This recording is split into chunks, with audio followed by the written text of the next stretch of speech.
Hi, welcome to Movie Buzz 7. Today I'm going to review a science fiction film called Inuyashiki. Let's dive into the video. Ichiro, just an average man trying to keep his family happy.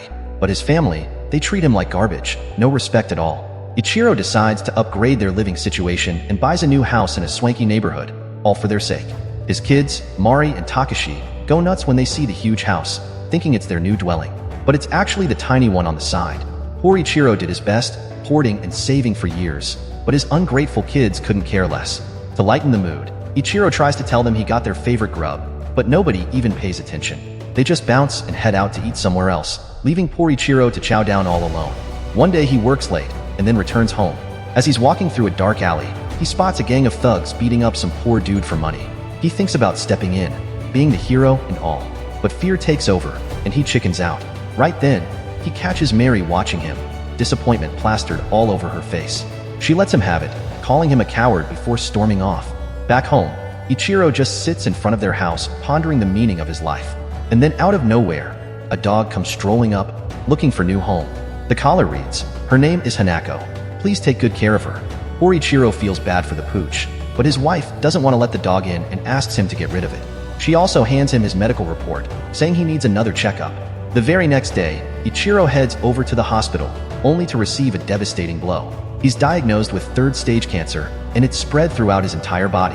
Completely overwhelmed by this earth-shattering news, he hastily dials his wife's number, but before he can utter a word, she abruptly ends the call. As if that weren't enough, his children don't bother picking up their phones either, leaving Ichiro feeling utterly abandoned.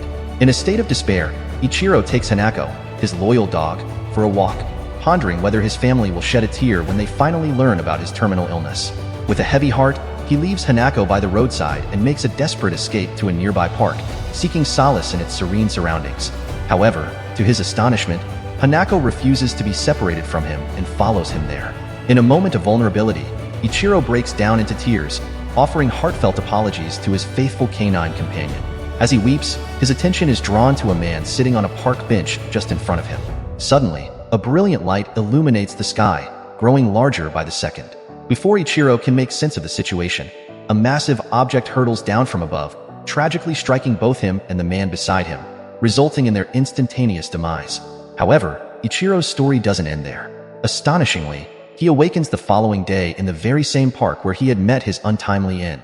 Hanako is alive and remains faithfully by his side. As Ichiro reaches for his glasses, he realizes that his vision is now crystal clear, even without them. Perplexed and uncertain about what lies ahead, he resolves to carry on with his day, unsure of the strange twist of fate that awaits him. Back at home, things take a turn for the bizarre. Ichiro's hand undergoes a startling transformation, morphing into a weapon-like device. To his horror, he involuntarily vomits out of weapon the soup he had just consumed. His face disintegrates, revealing a complex electronic system nestled within his head. His whole body begins transforming and opening everywhere, showing mechanical parts underneath the skin. It turns out the bizarre object that had caused his demise the previous night was actually a result of a grave error committed by the aliens who were operating it.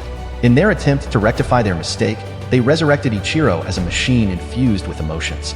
Now he possesses superhuman strength and the ability to harness the power of any machinery known to humankind. The name of the dude who was in park with Ichiro yesterday is Hiro. It turns out he received the superpower too. So, Hiro goes to his friend Naoyuki, and without breaking a sweat, he shows him how he can shoot a bird out of the sky with his finger. He then brings a surprise Naoyuki to a parking lot and showcases how he can move vehicles with his mind. Naoyuki's jaw drops to the floor as he tries to process what the heck just happened. Meanwhile, Ichiro is still confused about this morning. As he's strolling on his way home, he spots a poor, injured pigeon lying on the side of the road. Ichiro picks it up, and the bird's wounds magically heal, and it takes off into the sky. Just then, his heightened hearing power causes him to catch a desperate plea from a mother begging the docs to save her son's life. Without missing a beat, Ichiro follows the sound and discovers a sick kid laying in a hospital bed. Ichiro gently touches the kid's face, and like some straight-up sorcery, the little dude starts healing up just like that pigeon. Ichiro gladly tells the child that everything is now all right, and with a heart full of happiness, he heads home, thinking on the incredible things he can do. The next day, Naoyuki is bullied by his classmates, and Hiro steps in, ready to unleash all his powers on the bully. But Naoyuki manages to stop him just in time. He realizes that Hiro's newfound power turns him into a real killer, and it terrifies him. Meanwhile, in Hiro's class, there's a girl named Cheyenne who has a crush on him, and out of the blue, She confesses her feelings, leaving Hiro in a state of shock. Moving on, we meet Hiro's mother, who works as a waitress in a restaurant. His father is a wealthy man, but unfortunately, he abandoned her for another woman. Hiro despises his father, but always agrees to join him and his new family for dinner. His step-siblings adore Hiro and are always thrilled to see him, but he can't bring himself to reciprocate those feelings as he constantly thinking about his poor mother. One night, as Hiro walks home, he overhears the joyful sounds of a happy family. These sounds remind him of his father's new life, fueling his anger. Filled with rage, Hiro breaks into the family's home, kills the parents, and chases their daughter through the hallways. Driven by revenge, he harnesses his powers to commit these heinous acts, while elsewhere, Ichiro dedicates himself to healing sick children in the hospital. The following day, the shocking murder makes headlines, and with no bullets found, Naoyuki becomes fearful that his friend may be behind it. Hiro offers Naoyuki an enormous sum of money, but this proposition only fuels their argument. Naoyuki can't fathom how Hiro can casually take innocent lives, and he doesn't want to be his friend anymore. Disappointed by his friend's decision, Hiro returns home. Still in shock, he discovers that his mother has been diagnosed with pancreatic cancer. Overwhelmed with sorrow, Hiro breaks down in his mother's arms, promising her that he won't let her die. Meanwhile, at Ichiro's home, his kid gets busted stealing money from his mother's purse, while Mari drops a bombshell, saying she ain't interested in going to college. The whole damn household erupts in chaos. Mari, with a wicked smirk, laughs at her old man's cluelessness. She wants to make Ichiro feel as miserable as she does, and damn, she succeeds like a pro. Poor Ichiro ends up alone in his room. He laments about his inability to protect his own family and doubts that he's able to stop the murders and help others. Just as the night seems like a never-ending abyss, Ichiro's ears catch wind of Naoyuki praying to God, begging to stop his friend from killing people. Old man realizes he is talking about Hiro. Without wasting a second, Ichiro jets over to they sit down having a long heart-to-heart and speculates that aliens must have reconstructed both of them. Naoyuki offers to train Ichiro based on what he saw, so he can stop Hiro from killing more people. The next day, they meet at Junkyard, where Naoyuki teaches him how to shoot without bullets using his fingers. Ichiro fails over and over again, but after trying repeatedly, Ichiro finally succeeds.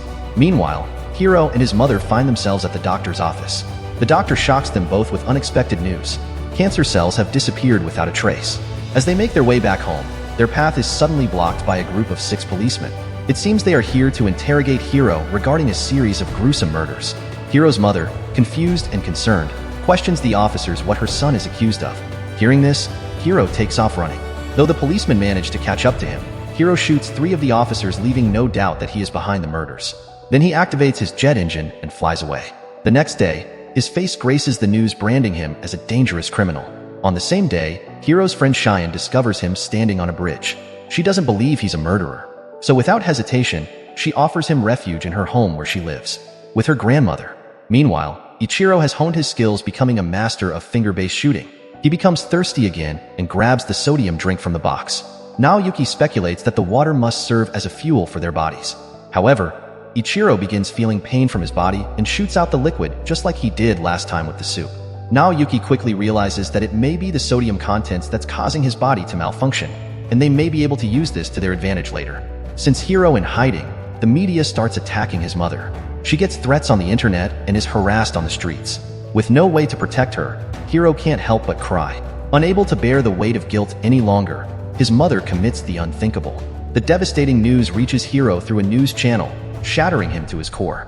Overwhelmed by sorrow, his emotions transform into a raging fury, and he swears to exact vengeance on every person who has spoken ill of his beloved mother. Hiro uses his powers to hack into the commenters' computers and smartphones. He begins shooting everyone through their devices' screens, causing mass deaths across the country. That night, Hiro shows Sien his cool robotic arm, trying to prove he ain't no ordinary human. He takes her in his arms, and they fly to the sky. As they soar over the towering skyscrapers, he makes a promise to be by her side forever. But things take a dark turn when a bunch of unsolved murders start freaking out the whole country, driving everyone bonkers. 5 survivors who narrowly escaped being murdered spill the beans to the press, claiming they saw Hiro on their phone screens just before getting shot. That same night, Chaeyeon goes to the kitchen and feels something beside her. She turns around only to see a group of soldiers pointing their guns at her. Hiro grabs her immediately while the soldiers start firing at them. He turns around and retaliates with fury, killing every one of the soldiers. When everything settles, he notices that Cheyenne is already dead. With Cheyenne gone, Hiro's got no reason to become a good man. He decides to kill everyone in the country and flies away through the window, leaving the police behind.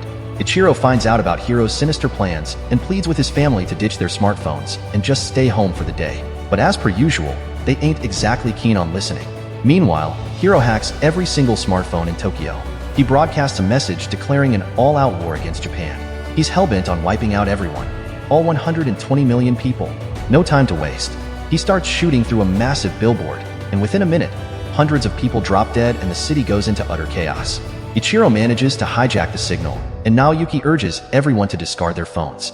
Without any way to reach the masses, Hiro chooses a direct assault on humans by launching multiple missiles at the city, causing explosions all around.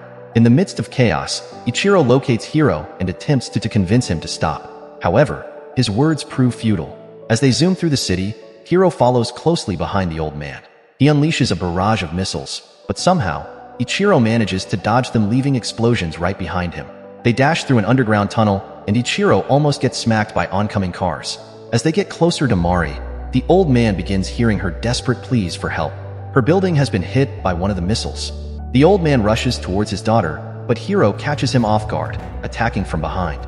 Hiro's strike messes up his flying system, causing Ichiro to crash land on the side of a building. Ichiro tries to retaliate, firing shots at Hiro, but he effortlessly dodges them and kicks old man through a nearby building. They crash into a helicopter, sending it careening into the walls and exploding. Finally, they land on a rooftop. Ichiro pleads with Hiro to stop the killing, but Hiro isn't having it. He pulls out a bottle of water, attempting to recharge, but Ichiro destroys it. Hiro charges at him, snatching the water from the old man and guzzling it down. Fueled up, he unleashes a flurry of missiles, causing Ichiro to fly away. Hiro chases after him as they ascend into the upper atmosphere. Hiro fires more missiles, pushing Ichiro even further into outer space. Hiro punches him, and takes this opportunity to grab the old man, planning to finish the fight with a final attack. However, instead of missiles, Hiro shoots out the sodium drink replaced by Ichiro. Hiro starts falling down as his body malfunctions. Old man morphs his arm into a rocket launcher and fires multiple missiles at Hiro, causing him to fall to the earth amidst a series of explosions. Ichiro quickly flies back towards the building where his daughter is at, and sees Mari lying motionless on the ground. Desperate to save her, he tries everything until finally he manages to revive her. Father and daughter embrace, tears streaming down the old man's face. Suddenly, Hiro, who has survived the earlier fall, returns to take his vengeance. Discovering that Mari is the old man's daughter, he ruthlessly attacks her, shooting her in the stomach. Ichiro intervenes, but Hiro beats him in front of his daughter. Villain seizes Mari and drags her to the edge of the building. He wants to make the father experience the same despair he feels every day, so he hurls Mari off the building. Witnessing his family in mortal danger, old man gathers all his energy and soars towards Hiro. In a fierce collision, Ichiro's strike severs Hiro's arm. Father quickly dives down, managing to catch Mari just in time, moments before she hits the ground. Miraculously, Mari awakens, her injuries healed by her father's power. She realizes that her old man is a true superhero as she watches him fly off, determined to save as many people as possible. Although the government claims Hiro is dead, no trace of his body is found, only mysterious shards of unknown metals at the scene. Upon returning home, Naoyuki is surprised to find Hiro alive, though he lost his arm after the fight. Pleased that his friend survived, Naoyuki invites him to play the latest video game. But when he turns around, he sees that Hiro has disappeared. Moral of the story: don't mess with a man who's got a robotic arm and a dog by his side, or you'll end up in outer space. That's how the movie ends. Thank you for watching, and if you like my video, please press like and subscribe for more.